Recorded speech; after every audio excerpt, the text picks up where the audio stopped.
Assalamualaikum warahmatullahi wabarakatuh. Halo teman-teman semua, perkenalkan kami mahasiswa program studi akuntansi semester 7 di Fakultas Ekonomi dan Bisnis Ahmad Dahlan, Jakarta.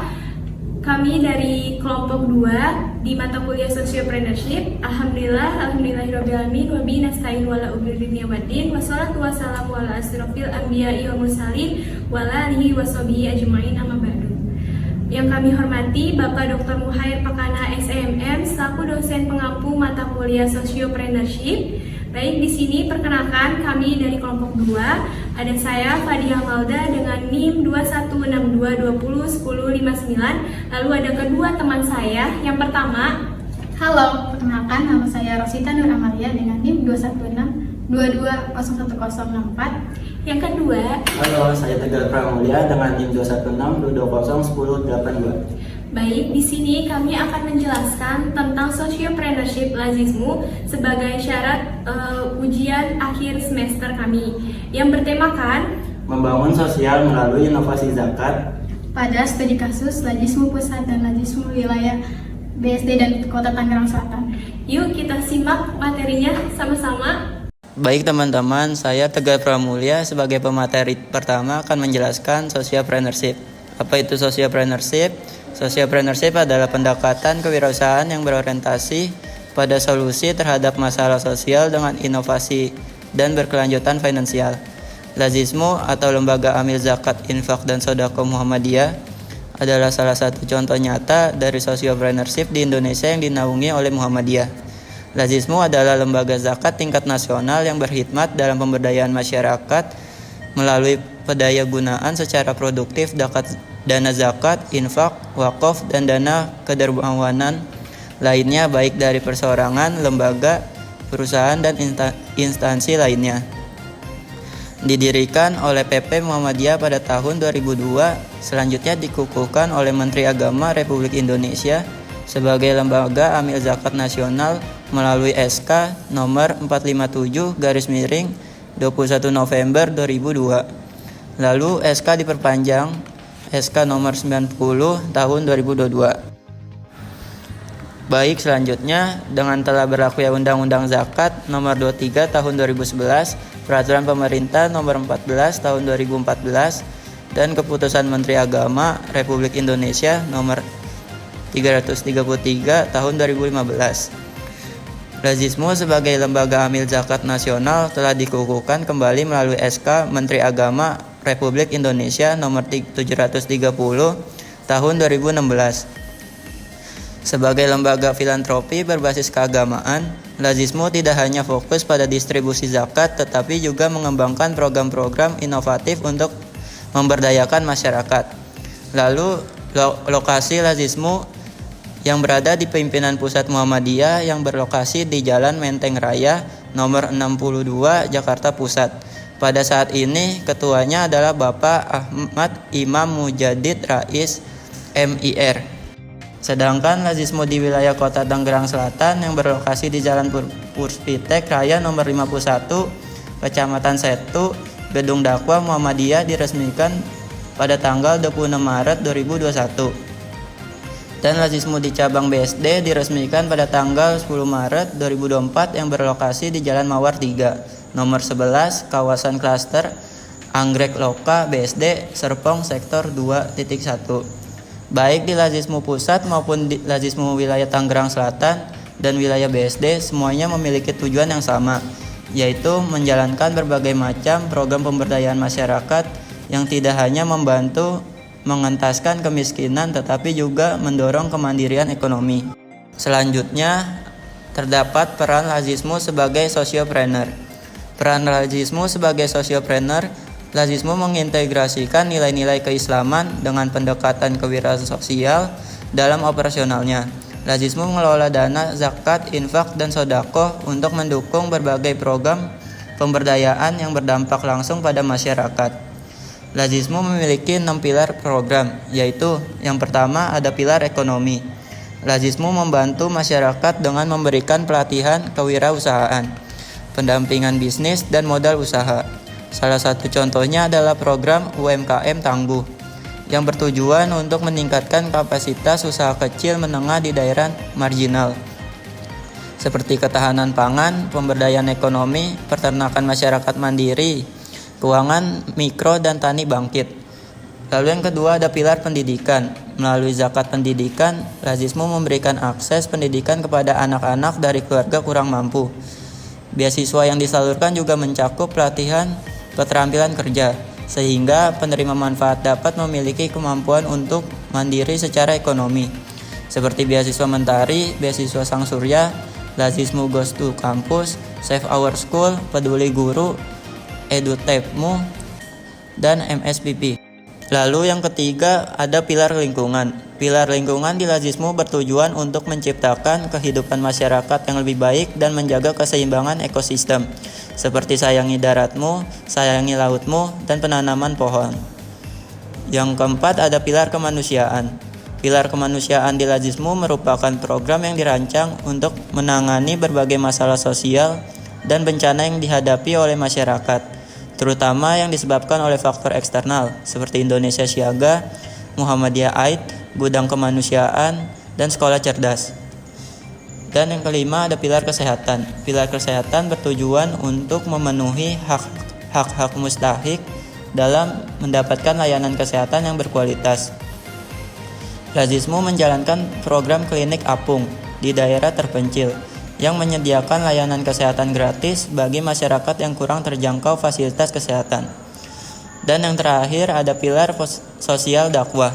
Pilar lingkungan di Lazismu bertujuan untuk menciptakan pilar sosial dakwah di Lazismu merupakan salah satu aspek penting dalam upaya meningkatkan kesadaran dan pemahaman masyarakat tentang nilai-nilai Islam serta pentingnya berbagi dan berkontribusi dalam kehidupan sosial. Hai teman-teman, untuk penjelasan materi selanjutnya akan dijelaskan oleh saya, Fadia Malda, selaku pemateri kedua. Terdapat inovasi sosiopreneurial Lazismu. Lazismu tidak hanya berfungsi sebagai lembaga distribusi zakat, tetapi juga menjadi agen perubahan sosial melalui berbagai inovasi. Salah satu inovasi utamanya adalah digitalisasi platform donasi. Dengan mengintegrasikan teknologi, Lazismu mempermudah masyarakat untuk berdonasi melalui aplikasi mobile dan website. Selain itu, Lazismu juga menciptakan program zakat produktif di mana dana zakat digunakan untuk mengembangkan usaha kecil masyarakat miskin sehingga menciptakan dampak ekonomi yang berkelanjutan.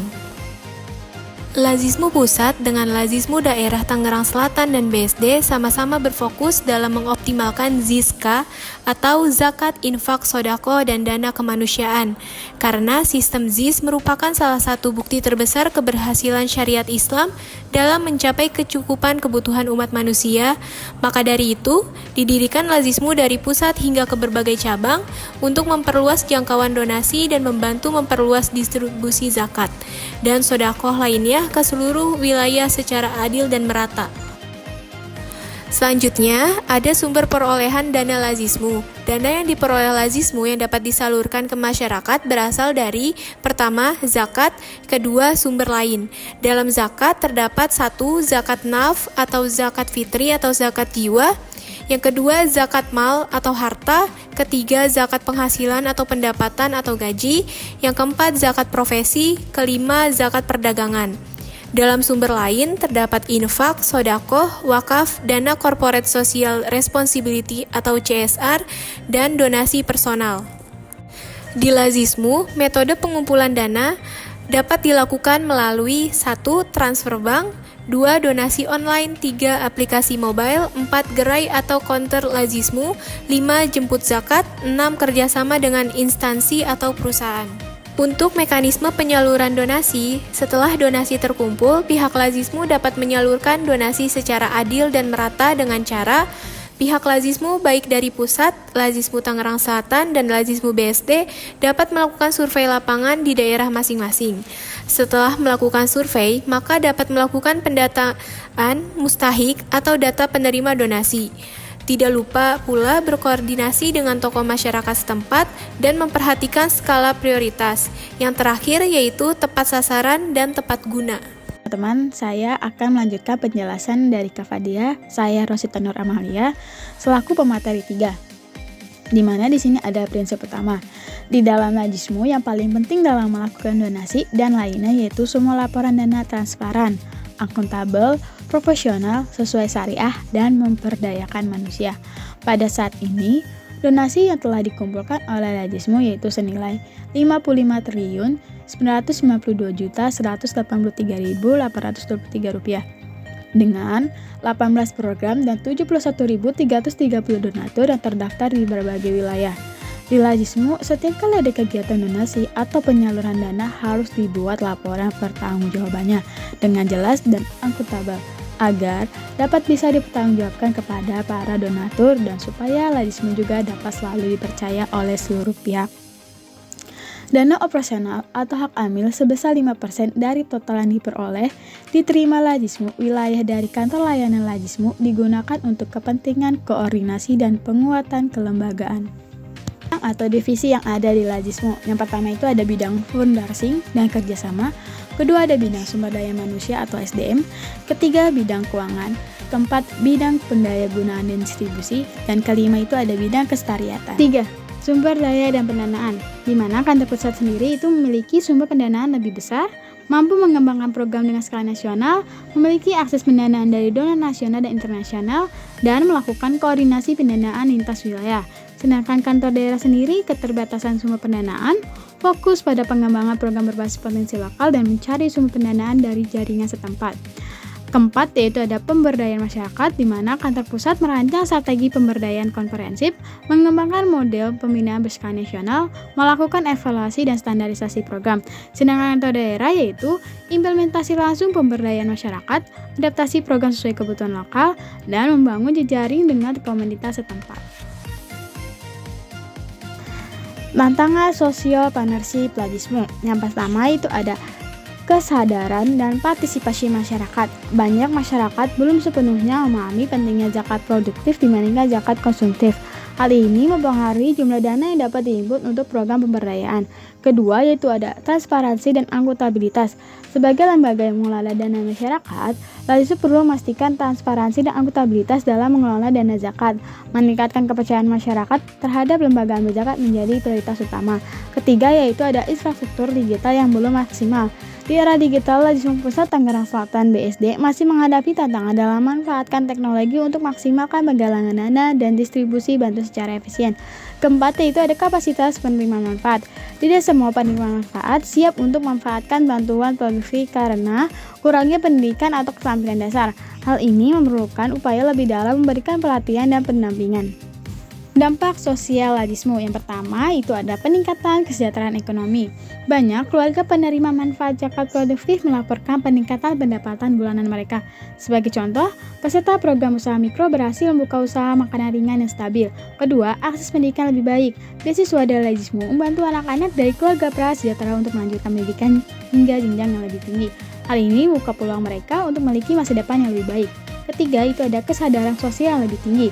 Dengan program-program yang terukur, Lajismu berhasil meningkatkan kesadaran masyarakat untuk berbagi dan membantu sesama melalui zakat, infak, dan sedekah. Selanjutnya itu ada keempat, itu ada dukungan kesehatan untuk masyarakat. Layanan kesehatan gratis dari Lajismu membantu mengurangi beban biaya pengobatan masyarakat miskin, sehingga mereka dapat lebih fokus pada pengembangan ekonomi keluarga. Baik, teman-teman, penjelasan yang sudah dijelaskan oleh teman-teman saya dapat disimpulkan bahwa Lajismu adalah contoh nyata bagaimana sebuah organisasi berbasis keagamaan dapat mengintegrasikan zakat dengan konsep social partnership. Dengan pendekatan ini, Lajismu tidak hanya membantu masyarakat memenuhi kebutuhan dasar, tetapi juga memperdayakan mereka untuk keluar dari kemiskinan. Dengan terus mengembangkan inovasi dan menjaga akuntabilitas, Lajismu dapat menjadi inspirasi bagi lembaga lain yang bergerak di bidang filantropi dan pemberdayaan masyarakat.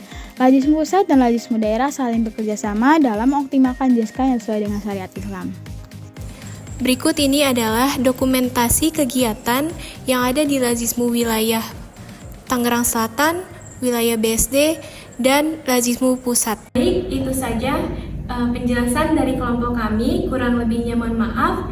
Terima kasih. Wassalamualaikum warahmatullahi wabarakatuh. Dadah.